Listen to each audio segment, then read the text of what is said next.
Cyber crime के मूल account के खिलाफ राज्य सरकार द्वारा डीजीपी श्री द्वारा और सूरत पुलिस कमिश्नर साहब द्वारा एक ड्राइव का आयोजन किया गया था। उसके अंतर्गत सूरत पुलिस मूल अकाउंट होल्डर को ढूंढ के साइबर क्राइम माफियाओं के खिलाफ एक सख्त कार्यवाही कर रही है। इसके अन्वय पर सूरत क्राइम ब्रांच के पुलिस इंस्पेक्टर SN परमार और उनकी टीम के PSI कुमार और मेरे को एक इन्फॉर्मेशन मिली थी कि इस मूल राजस्थान सुजानगढ़ के रहने वाले मुकेश स्वामी बाबू जगूराम काबर, जो दोनों राजस्थान के रहने वाले हैं और अभी सूरत में सावरिया क्रिएशन ग्लोबल टेक्सटाइल मार्केट में कपड़े की आड़ में एक साइबर क्राइम का बड़ा फ्रॉड कर रहे हैं।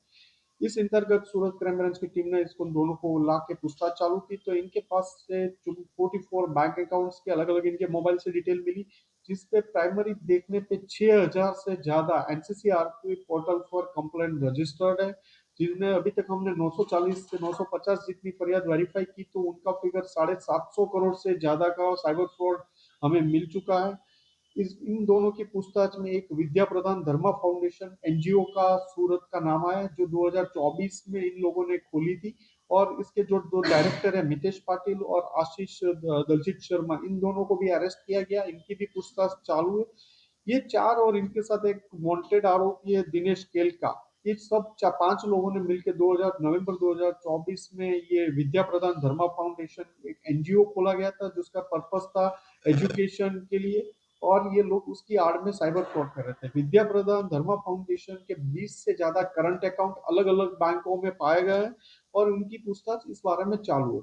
ये प्राइमरी इन्वेस्टिगेशन में पता चला कि ये लोग जो पैसा विद्या प्रदान फार्मा में आता था साइबर फ्रॉड का, ये नेपाल का एक शिम्बो करके था, जो आधार कार्ड अपडेट के लिए, फिर RTO चलन की कॉपी, KYC अपडेट, इन अलग अलग APK बना के लोगों को भेजता था और उनके अकाउंट में जो पैसा था वो फ्रॉड से ये लोग ले लेते थे। वो पैसा ट्रांसफर अलग अलग अकाउंट से विद्या प्रदान धर्मा फाउंडेशन में आता था। वहां से ये लोग USDT खरीद के ये नेपाल के शिम्बो को ट्रांसफर करते थे और आगे करते थे। इसके अलावा मुकेश स्वामी का एक इंटरनेशनल दूसरा नेटवर्क नेपाल के अलावा कंबोडिया, बैंकॉक, थाईलैंड का भी मिला है।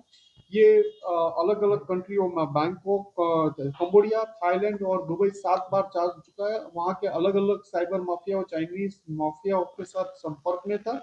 उनके साथ मिलके ये अलग अलग म्यूल अकाउंट लेके उनको ये सारे APK फाइल भेज के लोगों को साइबर फ्रॉड का जो पैसा आता था वो एक NGO Penganga urban cooperative society में इनका अकाउंट में ये ट्रांसफर होता था, और ये सारा पैसा वहां पार्क होने के बाद इनको अलग अलग वॉलेट के थ्रू USDT में चाइनीज लोगों को ट्रांसफर किया जाता था।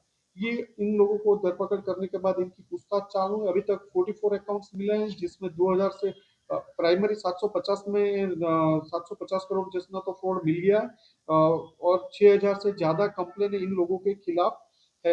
पे इन पे आउट, जो एक ही पे आउट में एक बैंक अकाउंट होता है, उसमें पर डे की लिमिट 5 करोड़ जैसी है, वो 22 से ज्यादा पे आउट अकाउंट मिले हुए, जिसके पर डे के ट्रांजेक्शन 5 करोड़ से ज्यादा होते हैं।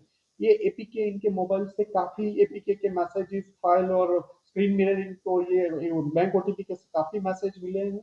मार्च 2025 से आज तक इसके अकाउंट में जो कमीशन के 80-90 लाख रुपीस जो USDT में इसको मिले हुए, उसका भी एक वॉलेट का डेटा मिला हुआ है।